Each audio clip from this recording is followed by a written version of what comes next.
कैसे हो भाई लोग दीदी लोग। आज पुनीत सर की क्लास में हम लोग पढ़ेंगे बहुत ही important topic, application of biotechnology in agriculture. यानी कि एग्रीकल्चर के अंदर, खेती के अंदर बायोटेक्नोलॉजी के क्या यूज हैं। To increase the food production और crop production generally 3 types of method is used in agriculture.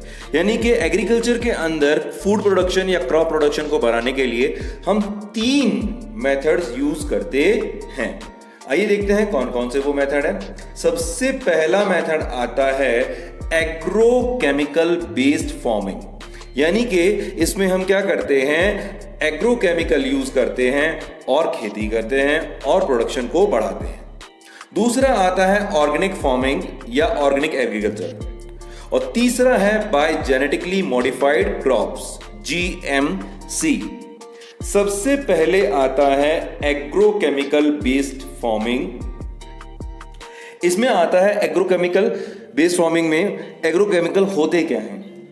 तो एग्रोकेमिकल बेस्ड फार्मिंग में the chemicals used in the agriculture is called agrochemical. यानी एग्रीकल्चर में यूज्ड होने वाले केमिकल्स को हम एग्रोकेमिकल्स कहते हैं। इनके 2 टाइप्स होते हैं, पहला केमिकल फर्टिलाइजर और दूसरा केमिकल पेस्टिसाइड।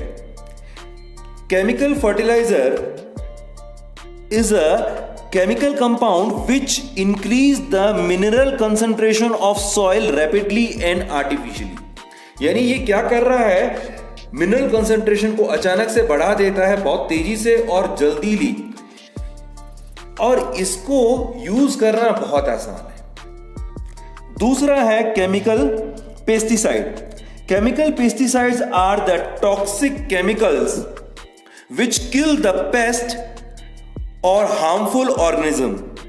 अब पेस्ट क्या होते हैं? पेस्ट जो होते हैं ऐसे ऑर्गेनिज्म होते हैं जो ह्यूमन को डायरेक्टली और इनडायरेक्टली नुकसान पहुंचाते हैं।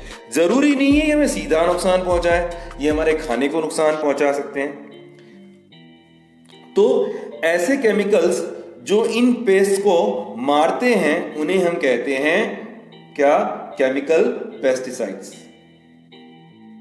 अब इनका फायदा क्या है और नुकसान क्या है। सबसे पहले हम नुकसान की बात करेंगे। फायदा तो हमें पता चल गया कि प्रोडक्शन बढ़ जाएगा, लेकिन नुकसान क्या है। सबसे पहला नुकसान आता है कि ये पॉल्यूशन फैलाते हैं। केमिकल पेस्टिसाइड और केमिकल फर्टिलाइजर दोनों ही पॉल्यूशन बढ़ाते हैं। दूसरा, ये क्या करते हैं, बायो मैग्निफिकेशन हो जाता है इनका। ये डिकम्पोज नहीं होते और बॉडी के अंदर इकट्ठे होते जाते हैं। फिर जब आप अब जैसे किसी बॉडी के अंदर इकट्ठे हुए, उसे किसी ने खाया तो उसके अंदर और क्वांटिटी बढ़ जाएगी। ठीक है, इस तरह इनका कंसंट्रेशन लगातार बढ़ता जाता है और बाद में ये बहुत तरह की बीमारियां पैदा करते हैं। बायोमैग्निफिकेशन का मतलब होता है कि ट्रॉपिकल लेवल के हर लेवल बढ़ने पर जो pollutants, chemical pesticide, chemical fertiliser, इनकी क्वांटिटी बॉडी के अंदर, इनकी कंसंट्रेशन बॉडी में बढ़ती जाती है। This is called biomagnification. ये अनसेफ होते हैं, गलती से आपके पेट में चले गए, गलती से भी आपने खा लिए तो ये आपकी मौत भी का कारण भी बन सकते हैं। तो ये अनसेफ होते हैं, बच्चों से दूर रखने पड़ते हैं। फिर आता है यूट्रोफिकेशन। केमिकल फर्टिलाइजर क्या होता है, पानी में घुल करके कहाँ चले जाते हैं, वाटर रिसोर्सेज में चले जाते हैं और उनको क्या कर देते हैं, फर्टाइल कर देते हैं। तो उनके अंदर एल्गी और दूसरी तरह के जो ऑर्गेनिज्म है वो बहुत जल्दी डेवलप हो जाते हैं और वो जो वाटर सोर्स है वो पानी पीने के लायक नहीं रहता। फिर एक कॉस्ट, यानी महंगे भी होते हैं। हार्म यूजफुल ऑर्गेनिज्म, ये किसको हार्म करते हैं, यूजफुल ऑर्गेनिज्म को भी हार्म कर देते हैं। केमिकल पेस्टिसाइड आप डालोगे तो उसे पता थोड़ी है कि किसको मारना है और किसको नहीं मारना, तो वो हार्मफुल को तो मारेगा ही मारेगा, हार्मफुल कीड़ों को तो मारेगा ही मारेगा, लेकिन वो यूजफुल को भी मार देगा। रेजिस्टेंस डेवलपमेंट, एक वक्त के बाद, एक टाइम के बाद क्या होता है, कीड़ों के अंदर, पेस्ट के अंदर इन सभी पेस्टिसाइड के लिए क्या हो जाती है, रेजिस्टेंस कैपेसिटी डेवलप हो जाती है। ठीक है, तो ये हैं कुछ डिसएडवांटेज किसके, केमिकल पेस्टिसाइड्स के। इसके बाद में आता है green revolution. Green revolution is increasing of crop production by using agrochemicals based agriculture. Father of green revolution is Norman Borlaug and father of Indian green revolution is MS Swaminathan. आपको MS Swaminathan word बहुत जल्दी याद करना होगा क्योंकि ये पूछा जाता है. और Norman Borlaug father of green revolution है. MS Swaminathan father of Indian green revolution है. इंडिया में ग्रीन रेवोल्यूशन MS स्वामीनाथन लेके आए थे. इसके बाद सेकेंड टॉपिक है ऑर्गेनिक फार्मिंग.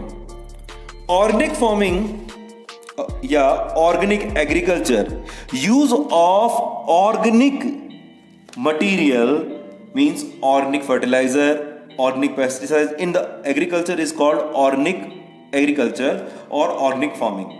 ऑर्गेनिक फार्मिंग के अंदर हम एग्रीकल्चर के साथ साथ में दूसरे भी कई जो है प्रोसेस करते हैं, जैसे बायोगैस प्लांट लगा दिया, एनिमल फार्मिंग कर ली.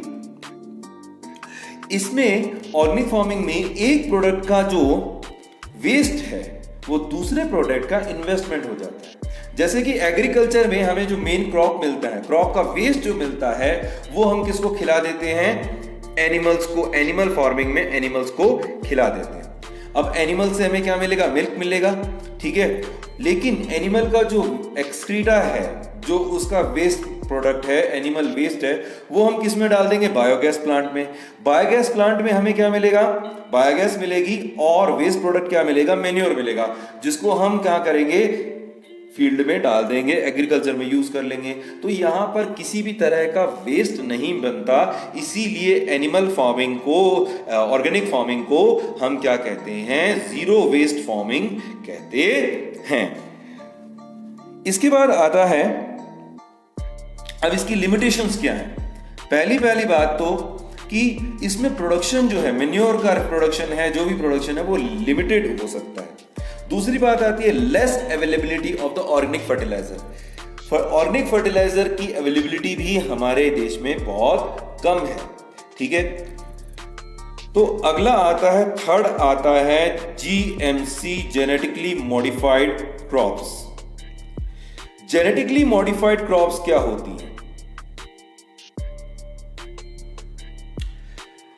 अब genetically modified crops होती हैं, the crop with transgene are called genetically modified crops developed by genetic engineering. ये किससे बनती हैं? genetic engineering से बनती हैं. इनके अंदर foreign gene होता है जो इसको स्पेशल फीचर देता है. ये 3 फैक्टर पे बेस्ड करती हैं. इनके लिए 3 फैक्टर बहुत होने जरूरी हैं. पहला nature of transgene, plant habitat and food wave nature. इनसे प्रोडक्टिविटी, क्वालिटी और रेजिस्टेंस कैपेसिटी भी इंक्रीज होती है. तो देखते हैं, the crop produced by genetic engineering is called genetically modified crops. These crops have foreign gene which produce specific character like higher productivity, higher quality, environmental resistance, disease resistance. Okay, behavior of genetically modified crop is based on 3 factors: nature of transgene, habitat of plant, nature of food web. Advantage of GMC का advantage क्या है? Production of special bio product, कुछ खास तरह के bio product बना सकते हैं हमसे. Increasing of production, increasing of quality, decreasing of waste, resistance against environmental factor like disease. So यहां पर आपके जो यूज हैं बायोटेक्नोलॉजी के एग्रीकल्चर में खत्म होते हैं. कोई भी प्रॉब्लम या डाउट होने पर मुझे यहां कांटेक्ट करें. Till then, keep your body strong, mind strong, and study strong.